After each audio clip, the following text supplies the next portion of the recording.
Ah si, c'est un bel effort quand même. C'est pour vous danser un petit peu. Vous trouvez que j'avais fait un effort? Ouais, quand même. Non, j'ai fait un effort.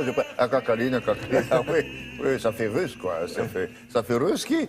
Très bien. C'est vrai qu'elle a beaucoup changé de nom, cette ville. Oui. Mais la première fois, elle s'était vraiment appelée Saint-Pétersbourg. Saint-Pétersbourg, dès l'origine. Péter, c'est Pierre. Pierre, absolument. Pierre, C'est Pierre, lequel? c'est Pierre le Grand, Pierre Pierre le Grand. Ier, le tsar, qui va la créer en 1703. Vous l'avez rappelé, de toutes pièces. Mais c'est pas tellement en son honneur, c'est avant tout en l'honneur de son saint patron.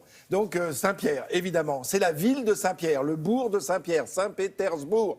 Et on le voit sur la carte. C'est très important. Regardez cette carte parce que c'est complètement placé à l'ouest de la Russie et volontairement au bord de la Baltique. On est on est sur les rives de la Neva qui se jette dans la Baltique, un fleuve pas très long, 75 km à peu près. Et on a vu par rapport à Moscou, c'est beaucoup moins au centre du pays. Quelle est la capitale de la Russie à l'époque? Alors, quand celle-ci est créée en 1703, c'est Moscou. Encore, Il n'y a déjà. pas de doute là-dessus. Pas de doute c'est là-dessus. Moscou. Et pourquoi on crée Saint-Pétersbourg? On crée Saint-Pétersbourg pour avoir une fenêtre, une ouverture vers l'Europe, alors que jusque-là, ça n'était pas possible. Bon. Et Pierre le Grand vient de déclarer la guerre en 1700 à la Suède, qui est la puissance la plus importante du nord de l'Europe. Du coup, cette fenêtre lui permet d'avoir sa marine de guerre qui vient se poster à Saint-Pétersbourg et qui va pouvoir évidemment se battre contre la Suède. Est-ce que dès le départ, elle devient assez vite une rivale de Moscou ou pas? Oui, c'est-à-dire que 1703, c'est sa naissance. 1712, elle devient la capitale. Ah, ça y est. Ça y est, Pierre Ier déménage complètement la capitale de Moscou à Saint-Pétersbourg. Et du coup, elle devient belle, elle devient aussi belle que Moscou. Alors, c'est un travail de titan qu'il propose. En un peu plus de 10 ans, il va commencer à tracer les boulevards, les rues. Mais on part de rien. C'est un marécage. Il fait venir entre 20 et 40 000 hommes qu'on va déplacer de toute la Russie, des paysans, des artisans, des hommes. Louis XIV à Versailles. Ah mais c'est exactement ça, puisqu'il veille à tout, c'est-à-dire à savoir comment les canaux vont se placer, puisqu'on va appeler ça la Venise du Nord, une de plus, mais où il va placer les canaux, où il va placer les rues et les boulevards, quelle hauteur vont avoir les immeubles qui vont s'installer autour de la Neva,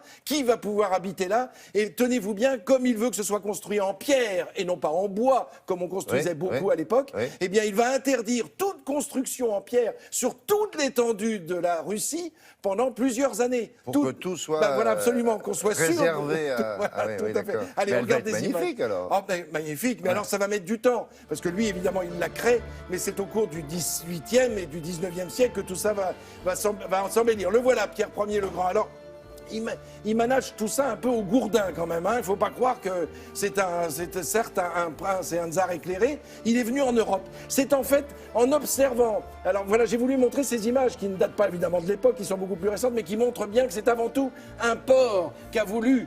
C'est une décision, une volonté politique, militaire, économique, commerciale que la création de Saint-Pétersbourg.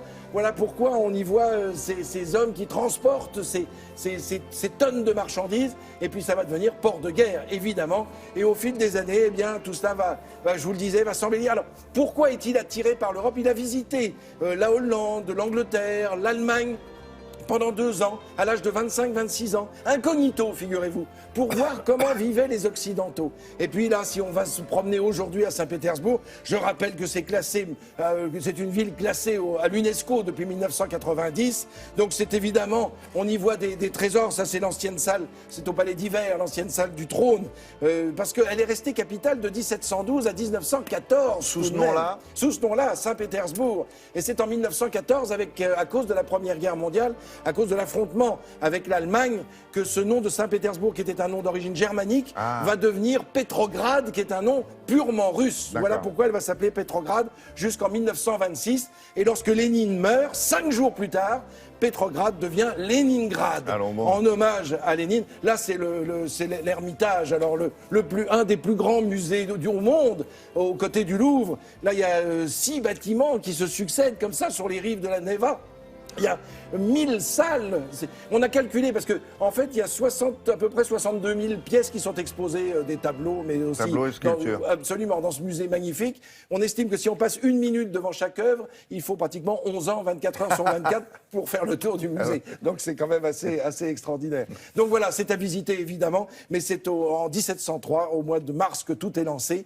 Et il faut tout creuser, il faut installer des pilotis parce qu'il faut bloquer les rives de la Neva pour éviter que la terre ne soit diluée. Est-ce qu'on peut dire... Alors, elle a encore changé de nom en 90 Alors absolument, elle est redevenue Saint-Pétersbourg D'accord. à la suite d'un référendum cette fois. C'est un référendum qui a... Est-ce qu'on peut dire que c'est une ville sur le plan culturel qui est l'équivalent de Moscou ou même plus importante Plus importante que Moscou, que absolument. Et on en parle en ce moment puisqu'il y a eu des arrestations, vous savez, hier, d'opposants à Vladimir Poutine. Hier, oui, Et bien Vladimir Poutine, qui est natif de Saint-Pétersbourg. Ah, il est né là-bas. Voilà pourquoi il a donné beaucoup d'argent quand il y a eu le tricentenaire, donc en 2003, le tricentenaire de la naissance, de la création de Saint-Pétersbourg.